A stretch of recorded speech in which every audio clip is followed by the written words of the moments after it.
Breaking news చూస్తున్నారు. గాయత్రి ఎపిసోడ్లో రోజుకో ట్విస్ట్ చోటు చేసుకుంటుంది. మా అల్లుడు సైకోగాడ్ అంటూ ఉన్నారు గాయత్రి పేరెంట్స్. డెహ్రాడూన్లో ఆ రోజు రాత్రి గాయత్రికి నరకం చూపించాడు అంటూ ఉన్నారు ఆ తల్లిదండ్రులు. బిట్స్ పిలానీలో చదివాడని, మంచి ఫ్యూచర్ ఉంటుందని పెళ్లికి ఒప్పుకున్నామంటూ చెప్పుకొచ్చారు. పెళ్ళయ్యాక తెలిసింది వాడు పెద్ద సైకోగాడ్ అని సత్యవతి చెప్పుకొచ్చారు. ఉన్నత కుటుంబంలోకి వెళ్ళిందని, గాయత్రి సంతోషంగా ఉంటుందని అనుకున్నామంటూ చెప్పుకొచ్చారు సత్యవతి. కానీ వాడంత నీచుడని పసిగట్టలేకపోయాము అంటూ కూడా బాధను వ్యక్తం చేస్తున్నారు ఆమె. పెళ్ళైన 3 నెలలకే టార్చర్ స్టార్ట్ చేశాడంటూ ఉన్నారు సత్యవతి. వాడి చిత్రహింసల గురించి తనతో గాయత్రి చెప్పిందంటూ చెప్పుకొచ్చారు ఆమె. అయితే కొద్ది రోజులకు సర్దుకుంటుందని నచ్చజెప్పానంటూ సత్యవతి బాధపడుతూ చెప్పుకున్నారు. అనుమానంతో వీడియో కాల్స్ చేసి మానసికంగా వేధించాడు అంటూ కూడా ఆమె తన కూతురు విషయంలో బాధపడుతున్నారు. శ్రీచరణ్ను ఉరితీయాలంటూ ఉన్నారు గాయత్రి పేరెంట్స్. చూడండి ఎంత ట్విస్టుల మీద ట్విస్టులు చోటు చేసుకుంటూ ఉన్నాయో. బహుశా ఆయన ఏ తల్లిదండ్రులు అనుకుంటారు, ఈరోజు కాకపోతే రేపు, రేపు కాకపోతే ఎల్లుండు, దట్టు చదువుకున్నవాడు, మంచి ఉద్యోగంలో ఉన్నవాడు, ఉన్నత స్థాయిలో ఉన్నవాడు, బాగా చదువుకున్నారు కాబట్టి ఈరోజు కాకపోతే రేపు, రేపు కాకపోతే ఎల్లుండు, కొత్తగా పెళ్ళింది కాబట్టి కాస్త సర్దుకుంటే ఇష్యూస్ క్లియర్ అయిపోతాయని చెప్పి ఆ పేరెంట్స్ కూడా అనుకున్నారు. అదే అంటూ ఉంటారు కదా, మనం ఒకటి తెలిస్తే దైవం ఇంకోటి తెలిసిందని చెప్పి. బహుశా ఈ పేరెంట్స్ అదే ఆ బాధని వ్యక్తం చేస్తూ ఉన్నారు. ఆ శ్రీచరణ్ పట్ల చాలా కోపంతో ఉన్నారు. తమ అల్లుడు సైకోగాడ్ అంటూ ఉన్నారు పేరెంట్స్ అంటే అర్థం చేసుకోవచ్చు. డెహ్రాడూన్లో ఆ రోజు రాత్రి గాయత్రికి నరకం చూపించాడంటూ ఉన్నారు ఆ తల్లిదండ్రులు. బిట్స్ పిలానీలో చదివాడని, మంచి ఫ్యూచర్ ఉంటుందని చెప్పి పెళ్లికి ఒప్పుకున్నామంటూ ఉన్నారు. పెళ్ళయ్యాక తెలిసింది వాడెంత సైకోగాడు అని చెప్పి సత్యవతి ఆరోపించడం కాదు అంటున్న మాటలు అవి. ఉన్నత కుటుంబంలోకి వెళ్ళిందని చెప్పి గాయత్రి సంతోషంగా ఉంటుందని చెప్పి ఎంతో ఆనందపడ్డాం, కానీ వాడంత నీచుడు అని చెప్పి పసిగట్టలేకపోయామని చెప్పి బాధపడుతున్నారు సత్యవతి. పెళ్ళైన 3 నెలలకే టార్చర్ స్టార్ట్ చేశాడు. వాడి చిత్రహింసల గురించి తనతో గాయత్రి చెప్పేది అంటూ ఆవేదన వ్యక్తం చేస్తున్నారు ఆమె. అయితే కొద్ది రోజులకు సర్దుకుంటుందమ్మా, నువ్వు అడ్జస్ట్ అయిపోయి కొన్ని రోజులు, ఆ తర్వాత ఆటోమేటిక్గా సర్దుకుంటుందని చెప్పి తను నచ్చజెప్పానంటూ ఉన్నారు సత్యవతి తన కూతురు గాయత్రితో. ఏకంగా అనుమానంతో వీడియో కాల్స్ చేసి మనం మానసికంగా వేధింపులకు గురి చేసేవాడు. శ్రీచరణ్ను ఉరితీయాలంటూ ఉన్నారు గాయత్రి పేరెంట్స్ అంటే అర్థం చేసుకోవచ్చు. ఇదే అంశానికి సంబంధించి పూర్తి సమాచారం మా ప్రతినిధి రామచంద్రరావు అందిస్తారు. రామచంద్రరావు, ప్రస్తుతం శ్రీచరణ్ని శ్రీచరణ్ నుంచి ఎటువంటి ఇన్వెస్టిగేషన్ జరుగుతుంది, శ్రీచరణ్ ఎటువంటి ఇన్వెస్టిగేషన్ చేస్తూ ఉన్నారు పోలీసులు, అండ్ ఈ కుటుంబం అంటే గాయత్రి పేరెంట్స్ చెప్తున్న దాన్ని బేస్ చేసుకుని ఇన్వెస్టిగేషన్ ఏ టర్న్ తీసుకునే అవకాశం ఉంది, ప్రెసెంట్ లేటెస్ట్ అప్డేట్స్ ఏంటి?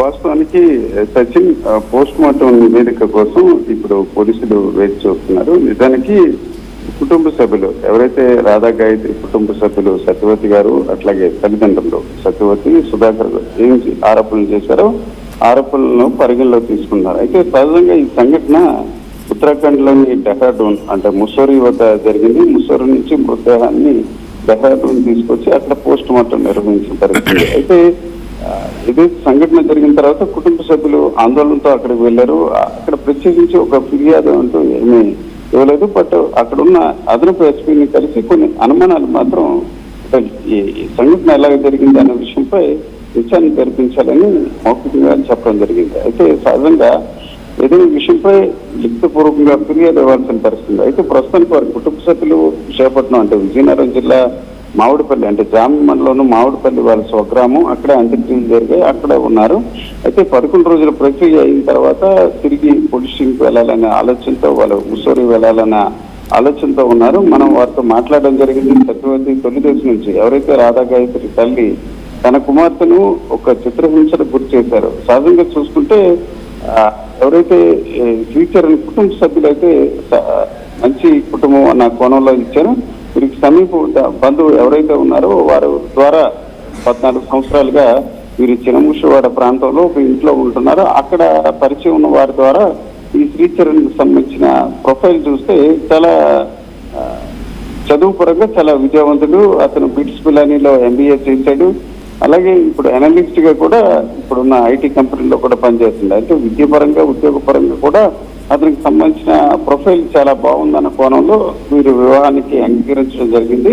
అయితే కేవలం చదువు అనే అంశాన్ని పరిగణలోకి తీసుకునే వివాహం చేశాం. కానీ పెళ్ళైన 3 నెలల నుంచి అతని మనస్తత్వం బయటపడింది. మీరు చూడొచ్చు, మన విజువల్స్ లో ఎక్స్క్లూజివ్ గా ఆర్టీవీ అంశాన్ని 2 రోజుల క్రితం చూపించడం జరిగింది. మరొకసారి కూడా ఈరోజు చూపిస్తున్నాం సచిన్.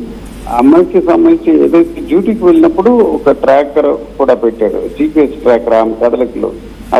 ఆ ట్రాకర్ ఫోటో అయితే ఎవరైతే ఐటీ కంపెనీలో ఆమె ఒక రకంగా అనుమానించి వారందరూ కూడా ఐటీ ఉద్యోగులందరూ కూడా అక్కడ ఉన్న సెక్యూరిటీ ఇతర పెద్దలు కూడా ఇబ్బంది పెట్టినప్పుడు ఆ ట్రాకర్ విషయంపై ఆమెకు గాయత్రికి అవగాహన లేకపోవడంతో ఫోటో తీసుకుని ఆ వరుసకు సోదరికి ఫోటో పంపడంతో ట్రాకర్ అని తేలింది. అయితే మీరు ఆ ఫోటోలో మీరు చూడవచ్చు, అమ్మాయి చేతిలో గోరింటాకు ఉంది. సహజంగా అయితే పెళ్లి అయినప్పుడు గోరింటాకు అలాగే పారని పెడతారు. అంటే ఒక 6 నెలల వరకు అంటే అవి నవవధువుగానే ఉంటుంది. అంటే నవవధువుగా ఉన్న దశలోనే తీవ్ర వేధింపులు, అంటే ఇండైరెక్ట్ గా డైరెక్ట్ గా ఎక్కడికి వెళ్ళావు, ఎవరితో వెళ్తున్నావు, క్యాబ్ లో మీ పక్కన ఎవరు కూర్చున్నారు, ఈ డ్యూటీలో ఎవరున్నారు, ఇంట్లో సిసి కెమెరాల దృశ్యాలు, ఇవన్నీ కూడా ఒక రకంగా మానసికంగా టార్చర్ గురైంది. ఈ విషయంపైనే రేపు వాస్తవానికి చూసుకుంటే రేపు 21వ తేదీ తండ్రికి సంబంధించిన పుట్టినరోజు, అలాగే 60వ పుట్టినరోజు. ఒక రకంగా షష్ఠి పూర్తి, దాంతోపాటు అన్నవరం వ్రతం చేయాలి, పెద్దనాన్న వ్రతం చేసుకోవాలని నిర్ణయించారు. నిజానికి శనివారం ఆమె రావాల్సింది విశాఖపట్నం వచ్చి ఆదివారం వాళ్ళ వసంత విహారాన్ని అపార్ట్మెంట్ లో ఉంటున్నారు కుటుంబ సభ్యులు సుధాకర్ గారు, సత్యవతి. అక్కడ తల్లిదండ్రులకు వాస్తవానికి వారి కుటుంబంలో వారసత్వంలో ఎక్కడ కూడా షష్ఠి పూర్తి అన్నది అచ్చి రాలేదు. కాబట్టి సత్యనారాయణ వ్రతం చేసుకోవాలని వారు నిర్ణయించారు. అయితే అల్లుడు శ్రీచరణ్ మాత్రం షష్ఠి పూర్తి కూడా చేసుకోవాలని సూచించడం జరిగింది. ఇవన్నీ కూడా ఒక శుభకార్యం జరుపుకునే క్రమంలో ఈ రకంగా ఒక విషాదంలో కుటుంబం చేరిన పరిస్థితి. దశలో విశాఖ పోలీసులు డీసీపీ లతా మాధుర్ కూడా దీనికి సంబంధించి వారు లిఖితపూర్వకంగా ఫిర్యాదు ఇవ్వడం జరిగింది. గురువారం డీసీపీని కలిసి దానికి సంబంధించిన ఫిర్యాదు ఇవ్వడం జరిగింది. విశాఖ పోలీసులు కూడా ముస్సూరి డెహ్రాడూన్ పోలీసులతో కూడా సంప్రదింపులు జరుపుతున్నారు. అక్కడ పోస్ట్ మార్టం నివేదిక ఆధారంగా కూడా చర్యలు తీసుకునే అవకాశం ఉంది. ప్రస్తుతానికైతే సహజంగా హిందూ సాంప్రదాయంలో 11 రోజుల ప్రక్రియ జరుగుతుంది. ఆ ప్రక్రియలో భాగంగా కుటుంబ సభ్యులు కూడా ఆరోపణలు చేశారు, కానీ ఇతర అంశాలపై వ్యవహారంపై కొంత నెమ్మదిగా ఉన్నారని చెప్పుకోవచ్చు. ఆశ్చర్యకరం ఏంటంటే సచిన్, ఎవరైతే చనిపోయిన లతా మాధురి, ఎవరైతే రాధా గాయత్రికి సంబంధించిన అంత్యక్రియల దహన సంస్కారాలంతా కూడా తండ్రి చేశారు. అంటే వాస్తవానికి వారి ఇంటి పేరు కోడలు కాబట్టి తమ వారసత్వంగా భావించి వారి కుటుంబ సభ్యులు మొదటి నుంచి కూడా సత్యవతి కుటుంబ సభ్యులు ఎవరైతే మన అమ్మాయి చనిపోయిన వ్యక్తి ఉన్నారో వారికి సంబంధించి అత్తమామలు చాలా కూతురులాగే చూసుకున్నారు. నిజానికి చూసుకుంటే ఢిల్లీలో కూడా ఆమె అత్తమామలు అలాగే ఆడపడుచుతో కలిసి నివసిస్తున్నారు. కానీ శ్రీచరణ్ వ్యాపారం మాత్రమే భిన్నంగా ఉన్నాయి. ఆయన మానసికంగా మీరు ఆ ఆరోపణలో ఆర్టీవీలో ముందుగా మనతో మాట్లాడడం జరిగింది. తల్లి ఒక సైకో మాదిరిగా తయారయ్యాడు. ఆ సైకో తత్వం వల్లే తన కుమార్తెను వేధించారు. నిజానికి చూసుకుంటే ఈ శనివారం అంటే ఇదే రోజు విశాఖపట్నం వచ్చి 2 నెలల పాటు విశాఖపట్నంలో ఉంటూ వర్క్ ఫ్రమ్ హోమ్ చేయడంతో పాటు కుటుంబ పెద్దలను అతని ప్రవర్తనపై ఏ రకంగా ఉంది, తను తిరిగి కాపురానికి వెళ్ళాలా లేదా, లేకపోతే అతని ప్రవర్తన